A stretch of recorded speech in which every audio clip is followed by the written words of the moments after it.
You've made it to the final lecture of this training. Well done. Next week, we'll look at a montage of Q&A sessions featuring RZIM speakers, followed by an interview with Ravi on how to construct a response to a questioner. But first, why trust the Bible? You've probably encountered this question before, either in conversation or perhaps in your own personal reflection. Every lecture offered to this point has made reference to Scripture.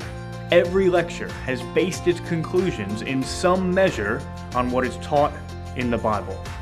And therefore absolutely essential to this training and to apologetics generally is the Bible's reliability. This is a vast subject. 30 minutes is not nearly enough, and so we plan to offer an elective module in the future that addresses the subject more thoroughly. In the meantime, please do make use of the suggested readings for further study. And as always, please offer any questions to the discussion forums or directly to your moderator. Amy or Ewing will begin to address this subject by looking at how the Bible fares when assessed by the same standards for reliability that are used for other ancient texts. She will introduce the topic of textual criticism, and she will also respond to those who question whether the Gospels are eyewitness accounts.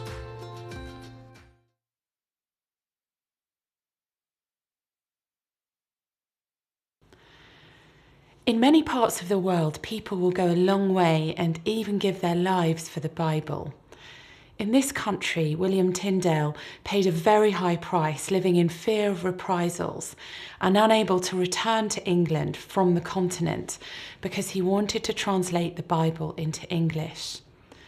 In this session, we will be examining the claims of some that the historical sources upon which the Christian claims about Jesus are based have been corrupted.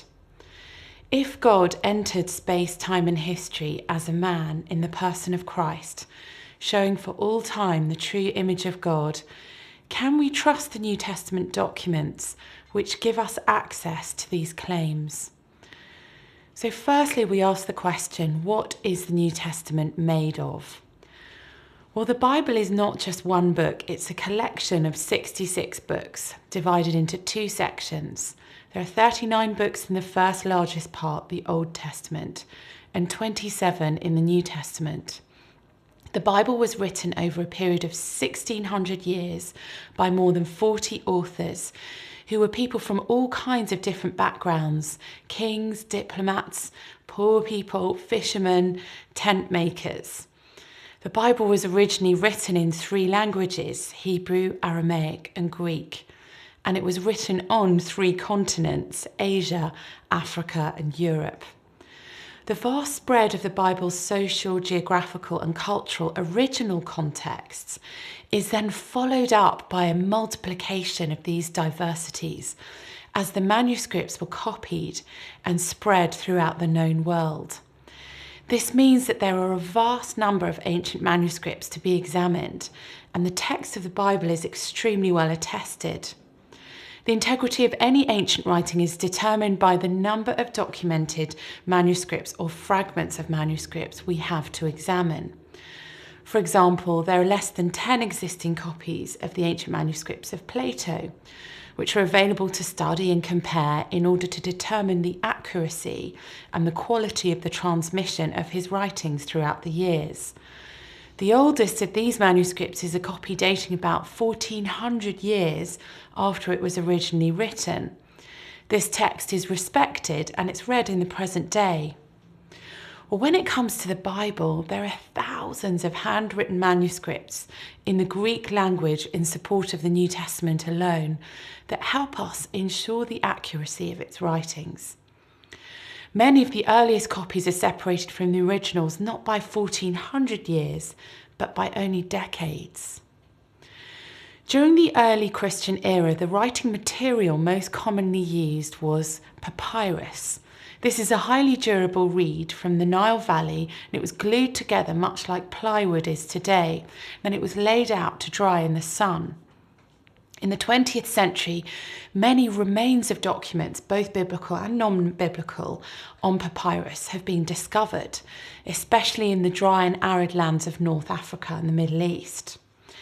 Another material used was parchment. This was made from the skin of sheep or goats, and it was in wide use until the Middle Ages, when paper began to replace it. It was scarce and much more expensive, and hence it was used almost exclusively for documents which were considered to be especially important. As far as Greek manuscripts go, over 5,800 have been catalogued. The New Testament was then translated early on into several other languages, including Latin, Coptic, Syriac, Armenian, Georgian and Gothic. And the total number of these versional witnesses has not even yet been counted, but it numbers in the tens of thousands. So what's the earliest manuscript we have for the New Testament? Up until the end of 2011, the answer would have been a papyrus fragment kept at the John Rylands Library of Manchester University, England, known as P52 or Papyrus 52. This scrap of papyrus has John 18:21-33 on one side and John 18:37-38 on the other. It was discovered in 1934. And since the discovery of this manuscript, as many as 11 New Testament papyri from the 2nd century have been discovered. But on February the 1st, 2012, Dan Wallace made the announcement in a debate with Dr. Bart Ehrman at UNC Chapel Hill in the States that as many as 6 more 2nd century papyri have recently been discovered, all of them fragmentary, having only one leaf or part of a leaf. And one of them rivals the date of P52. It's a fragment of Luke's Gospel.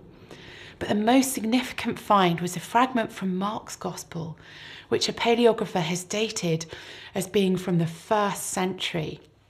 What makes this so astounding is that no manuscripts of Mark, even from the 2nd century, has surfaced. But here we may have a document written while some of the first generation Christians were still alive and before the New Testament was even completed. Well, the second thing we examine when we think about ancient documents is textual criticism of the text. Well, what is textual criticism? Textual criticism is the discipline that attempts to determine the original wording of any documents whose original no longer exists. And this discipline is needed for the New Testament too, because the originals no longer exist and because there are some differences between all the manuscripts and even the 2 closest early manuscripts, mainly due to the fact that all are handwritten manuscripts. On top of the manuscripts of the New Testament are also the quotations of the New Testament by the Church Fathers. There are over 1 million quotations of the New Testament in the writings of the early Church Fathers that help us examine the text of the New Testament. So this entire practice of New Testament textual criticism is based on the observation that the manuscripts have textual variants and that one precise form of the text has not been preserved in writing. Michael Nazar Ali comments, "The survival of variant manuscripts is regarded as a strength by Christian scholars in establishing a critical text of the New Testament. The variations do not appear to compromise either the historical integrity of the New Testament or its reliability as a canon of Christian doctrine in any substantive way. The existence of a large number of manuscripts in different ancient languages with their origins in widely separated churches, yet in substantial agreement with each other, is an argument in favour of the integrity of the New Testament." The goal of textual criticism then is to establish the original text with as much precision as possible and to trace the historical development of the text. So what are the different kinds of variants and how do they affect the meaning of the text? Let me briefly explain each of these. The first would be spelling and nonsense readings, and they are the vast majority, accounting for at least 75% of variants. If we were to take a modern day example, and I were to tell you as an English person that you spell the word colour, C-O-L-O-U-R. I, of course, would be correct. But an American friend might tell me that the word colour is spelt C-O-L-O-R. If I, as a British person, were to read the word C-O-L-O-R, I would understand the word colour was being written, and I'd know an American had written it.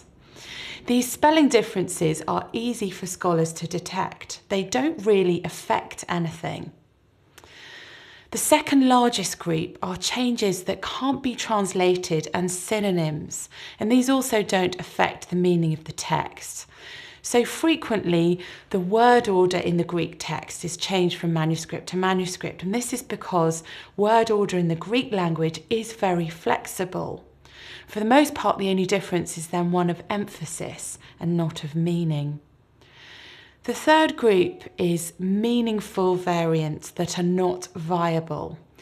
So, for example, in Luke's Gospel, chapter 6, verse 22, we read, "Blessed are you when people hate you, and when they exclude you and revile you and spurn your name as evil on account of the Son of Man."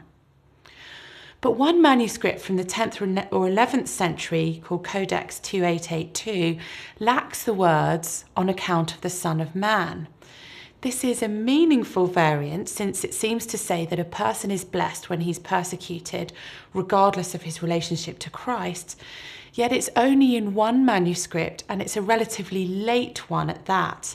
Now, because of its lateness, it's not reasonable to conclude that it contains the wording of the original text, since all the other manuscripts are against this reading, including quite a few that are much, much earlier.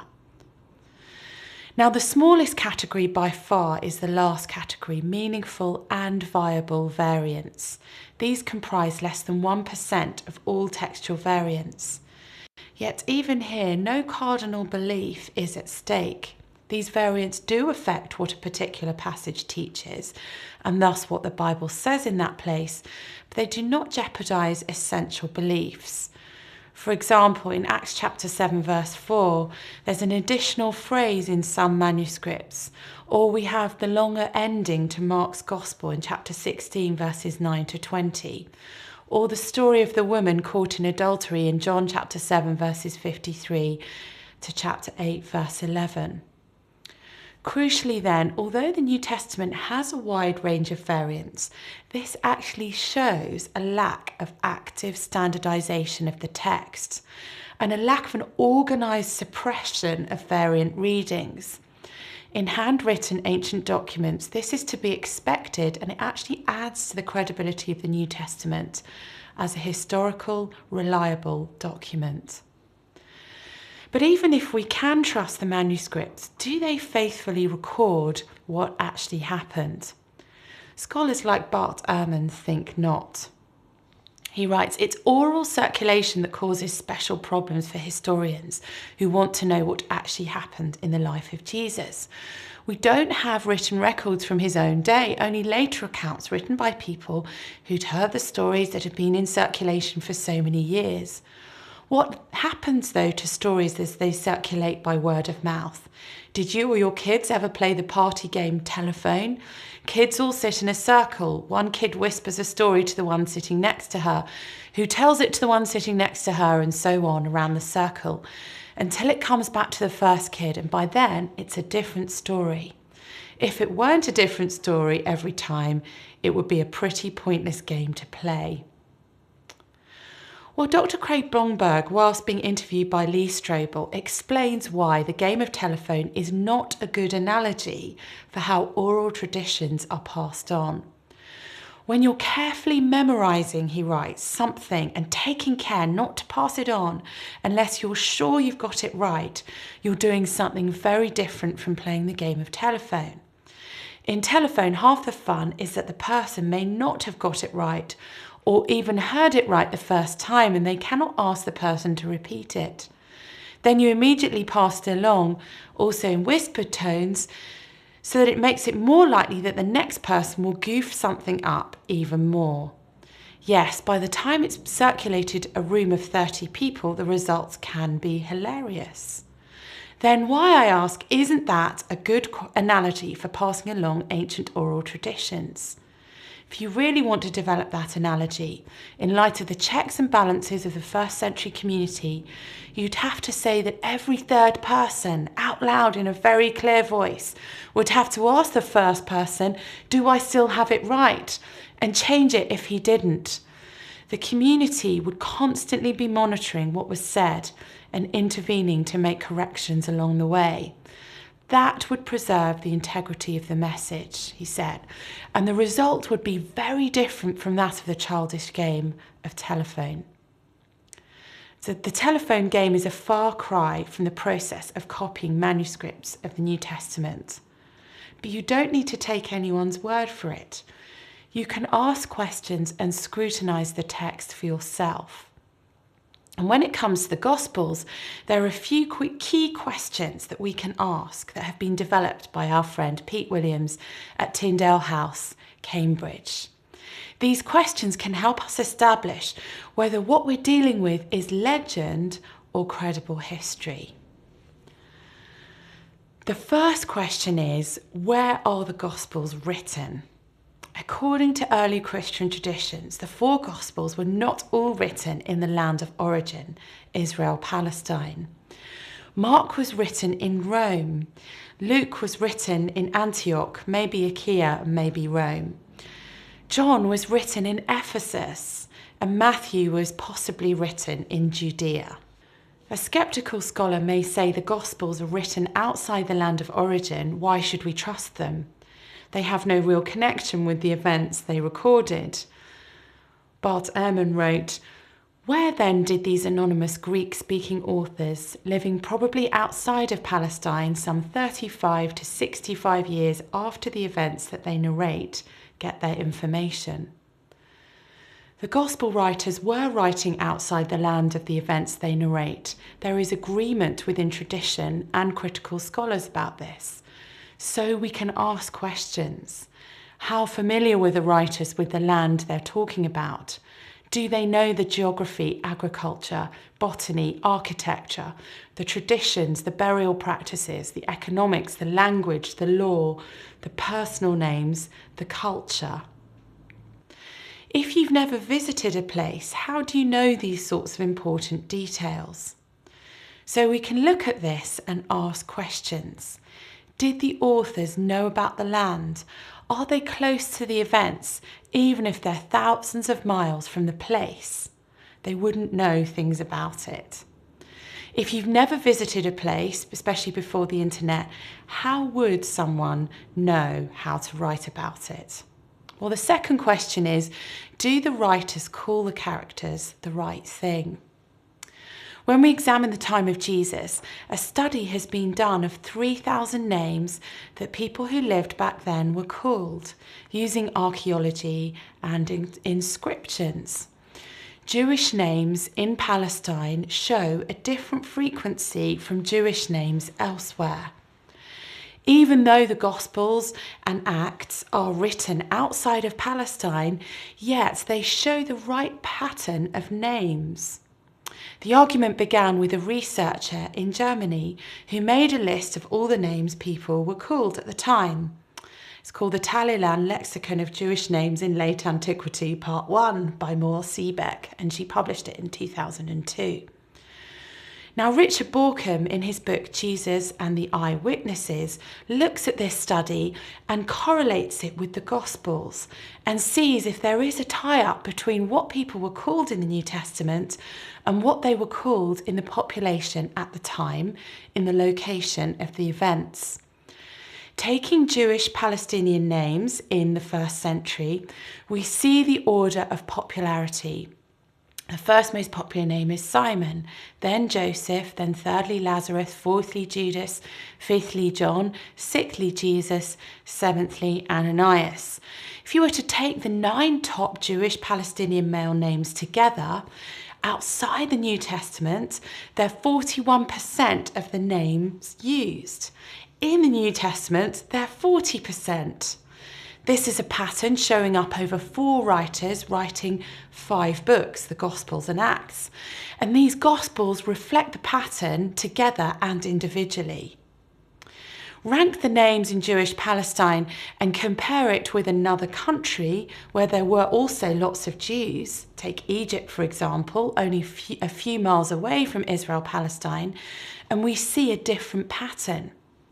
The most common names in the Jewish inscriptions from Greco-Roman Egypt were number 1, Eleazar or Lazarus, number 2, Sabbateus, 3, Joseph, 4, Dositheus, 5, Pappus, 6, Ptolemaeus, and 7, Samuel. Names like Sabbateus, Dositheus, and Pappus are in the top 10 in Egypt, but they don't appear in the Gospels because the Gospels are not written about Jewish people in Egypt. Would you know how the names in Egypt differ from Jordan or Syria today? No, I wouldn't. And that's with access to the internet. Yet the gospel writers, writing far away from the land of the origin of the stories they're telling, know how to get the names of the characters right. This is not something a person with no eyewitness access would get right. The gospel writers also have the right proportion of names and the right features of names. What would happen if you were to call out the name Simon in the first century Jewish context? There would be lots of Simons, so we'd have to distinguish one from another. Jesus had 2 Simon disciples. One was Simon Cephas and the other was Simon the Zealot. He also had dinner with Simon the leper, and Simon of Cyrene carried the cross. Simon Peter stayed in Acts with Simon the tanner. It's so easy to get names and details wrong, and yet we find that they get the details about names right, and that suggests we're not getting these stories 5th, 6th or 19th hand, as Bart Ehrman suggests. The only way we get the names right is if we have high quality eyewitness testimony, as established by Richard Borkham. So it's not just the right proportion or features of names differentiating the name like Simon. We see this in the record of the list of the names of Jesus' disciples in Matthew 10, verses 2 to 4. We see Simon, the first most popular name, and his name is qualified by him being called Peter, and Andrew, his brother, James, the 11th most popular name, who's the son of Zebedee, and John, the 5th most popular name, his brother. But when we come to Philip, who's 61st in place in the list of names, and Bartholomew, who's 50th in the list of names, they're both lower down the ranking, so they have no qualifier to their names. And neither does Thomas, who has no ranking at all in the top 100 names, and he has no qualifier to his name in this list. But then we come back to Matthew, who's 9th most popular name in the list, and he's the tax collector. James is 11th most popular in the list, and he's a high-ranking name, so he's the son of Alphaeus. And then Thaddeus, who comes 39th, a low-ranking name, so no qualifier. Simon again is first on the list, a high-ranking name, and he's the Canaanian. And then Judas, 4th most popular on the list. So he's Judas Iscariot, who also betrayed him. These statistics have only been known by academics since 2003, that there is an extraordinary correlation between the lists of ancient names and statistics of gospel writers' usage of names and qualifiers of popular names is only recently known, but it shows us beyond a shadow of a doubt that this is a list from Palestine. These documents, which name people so accurately, were formed by people who had intimate knowledge of the events and the land they describe. If they'd been made up far away, they would not have had this information. This list has the right pattern for the time and the place. But it's not just lists, this is also true of dialogue. John is a common name, rank number 5 in the list. So when Herod wants to say of Jesus that he's John the Baptist come back from the dead, he can't simply say to his servant, "This is John." There would have been thousands of Johns around. So when Herod said to his servants, "This is John the Baptist," in Matthew 14 verses 1 and 2, he had to distinguish which John he meant.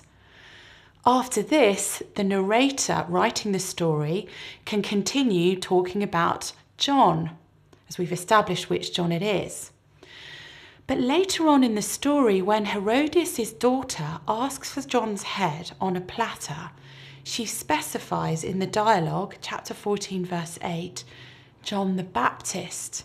She needed to make sure she got the right John. The dialogue specifies when necessary which John is being talked about, as it was such a common name. A later person from another place would not have assumed this. This is exactly the way people would have had to have spoken back then. This is evidence that it's a true report, accurately reporting the speech of the characters involved. Well, the third question is the test of geography. Do the authors know the place they're describing? Now, my knowledge of a city like Chicago is extremely limited, even though I've been there probably 15 times, and I've watched a TV programme based there, and I have access to the internet. I still know very little about the city of Chicago. If the Gospel writers had not lived and ministered in Palestine, would their knowledge be what it is in the Gospels, bearing in mind they were writing a long way away? The most commonly mentioned place in the Gospels is Jerusalem. There are 66 references, and after all, it is the capital city. The next most commonly mentioned place is Nazareth. It's mentioned 21 times. It's the place that Jesus grew up in. Next comes Capernaum, mentioned 16 times. But then we also hear about places like Bethany, Bethlehem, Bethsaida, Jericho, Sidon, Tyre, Arimathea, Caesarea Philippi, Cana, Chorazim, Nain, and other places. How would someone in Syria, Egypt, Greece, or Turkey know these names? Even a map from Rome would not have included some of the tiny villages. Now, the four Gospels mention between them 12 to 14 towns each, and that's a total of 23 places. A later Gospel, written in the 2nd or 3rd century, like the Gospel of Philip, mentions just 2 places, Jerusalem and Nazareth, and it views Nazareth as Jesus' middle name. The Gospel of Peter, another 2nd or 3rd century Gnostic Gospel, mentions one town, Jerusalem, the capital city. The other 2nd and 3rd century Gnostic Gospels mention no specific places at all. This is what does happen if people do make up stories. What if the 4 New Testament Gospels told things as they really happened? They mention the place names naturally, not in a way that's intrusive. This is about real time and place. So in conclusion, we see the New Testament is an ancient piece of writing based on multiple manuscripts. The manuscript tradition is huge and well preserved. The manuscript tradition contains textual variants, but this demonstrates a lack of a central control or any force or group guiding the New Testament towards some kind of official version. Where substantive variants exist, they're honestly dealt with, and scholarly consensus for the last 200 years, including skeptics like Bart Ehrman today, agrees that no essential affirmation has been affected by the variants. The New Testament itself contains compelling evidence that it is not legend, but rather eyewitness testimony.